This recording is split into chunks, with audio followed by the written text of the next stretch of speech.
دلوں میں ہوتی ہیں. ہم چاہتے ہیں ہماری مشکلیں آسان ہو جائیں, ہماری پریشانیاں دور ہو جائیں. سبحان اللہ, سرکار دو عالم علیہ الصلوۃ والسلام اور ان کی آل پر درود پڑھنے کی برکت سے 100 بار درود پڑھیں تو 100 حاجتیں پوری ہو جاتی ہیں. اب طریقہ کیا ہے کہ نبی پاک پر بھی درود پڑھ لیا جائے, آپ کی آل پر بھی.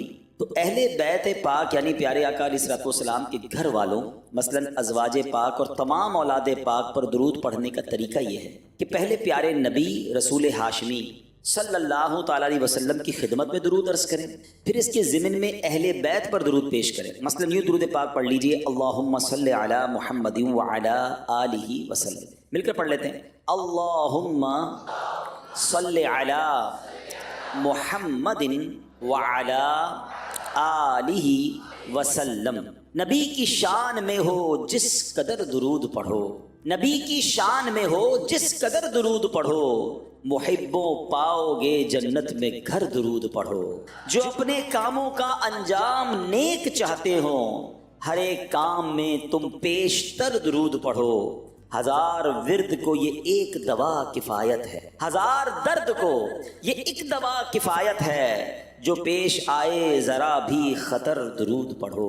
صلو علی الحبیب صلی اللہ تعالی علی محمد صلی اللہ علیہ وسلم. پیارے پیارے اسلامی بھائیوں, آج کے اجتماع میں ایک بہت ہی عظیم ہستی, بہت ہی مبارک ہستی جن سے الحمدللہ دنیا بھر کے مسلمان پیار کرتے ہیں, ان کا ذکر خیر کریں گے. وہ کون سی ہستی ہے؟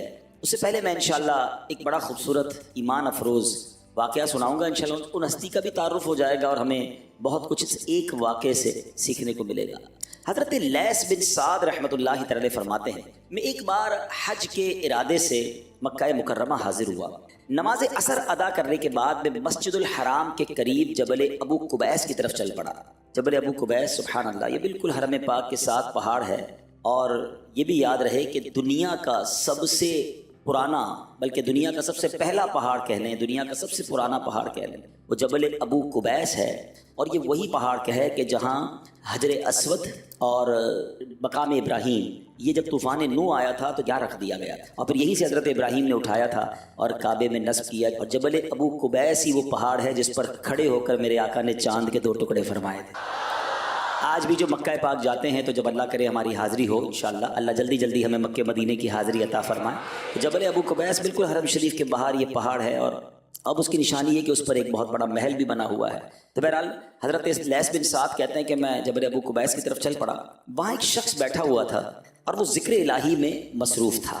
اس نے یا رب پڑھنا شروع کیا. اتنا پڑھا کہ ان کی سانس پھول گئی. پھر کہا یا حیو یا قیوم, اتنا پڑھا کہ پھر سانس پھول گئی. پھر وہ شخصیت جو تھی وہ کہنے لگے یا رحمانو, ذکر کرتے رہے, پھر سانس پھول گئی. پھر یا ارحم الراحمین پڑھتے رہے, پھر ان کی سانس پھول گئی.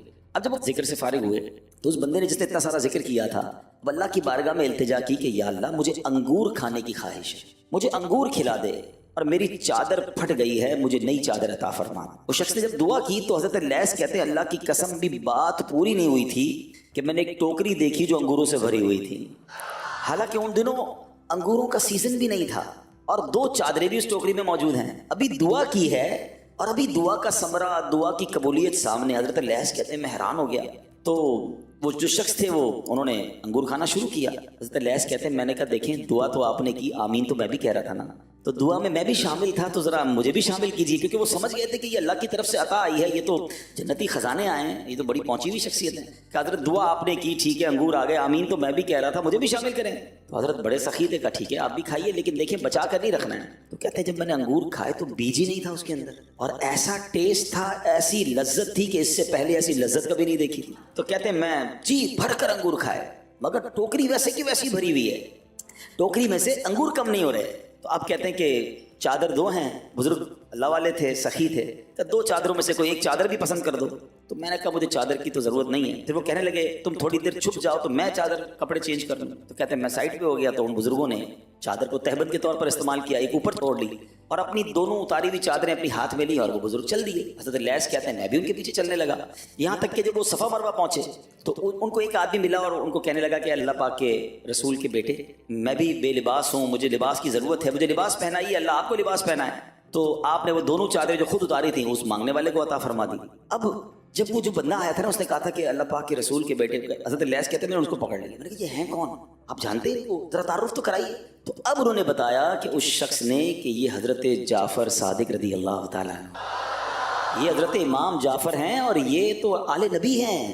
حضرت لیث کہتے ہیں میں اس کے بعد حضرت کو تلاش کرنے نکلا کہ اتنی بڑی ہستی ان سے میں قریب بیٹھا تھا، انہوں نے انگور کھلائے. کہتے پھر تلاش کر کر کے تھک گیا، میں حضرت کو تلاش نہیں. تو یہ اللہ والوں کی شان ہوتی ہے میرے پیارے اسلامی بھائیوں. کتنی سخاوت، کتنا بڑا دل ہے.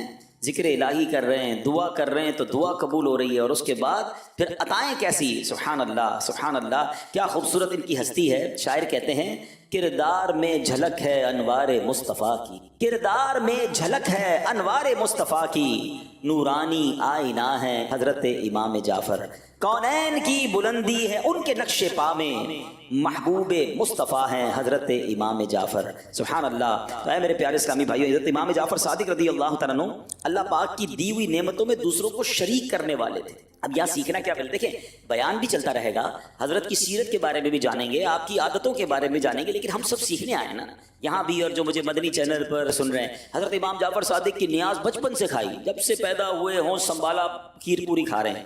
کھیر پوری کھائی اچھی بات ہے، مگر ان کی ذات سے کیا سیکھا، عمل کیا کیا. اب آپ سوچئے کہ ایک ایسی شخصیت جس کے پاس کچھ کھانے کو نہیں ہے اور اس کو کھانے کو ملے، اور وہ ملنے کے بعد اس میں بھی دوسروں کو شریک کرے، کیا خوبصورت سخاوت ہے. ہمارے فریج بھرے ہوئے ہیں، ہماری کبڈز بھری ہوئی ہوں، ہمارے پاس بہت ساری چیزیں، پھر بھی دینے کو جی نہیں چاہتا. اچھا ہم کب دیتے ہیں؟ جب ہمارے کام کا نہیں ہوتا. کھانا بچ گیا، چلو غریب کو کھلا دو، ماسیوں کو دے دو، مدرسے میں بھجوا دو. اس کے بعد کپڑے، اب جیسے سردیوں کے دن آئے، لوگوں نے نکالے اپنے جیکٹ، اپنے جرابیں، اپنے سویٹر. ارے یار یہ والی جراب میں تو سوراخ ہو گیا ہے، چلو یہ کسی غریب کو دے دو. یہ جیکٹ اب پھٹنے والی ہو گئی ہے، بٹن بھی ٹوٹ گئے ہیں، یہ کسی کو دے دو. ہم اللہ کی راہ میں جب دینے کی باری آتی ہے نا، کسی غریب کا بھلا کرنے کا بھی سوچتے ہیں. جو میرے کام کا نہیں میں وہ کسی کو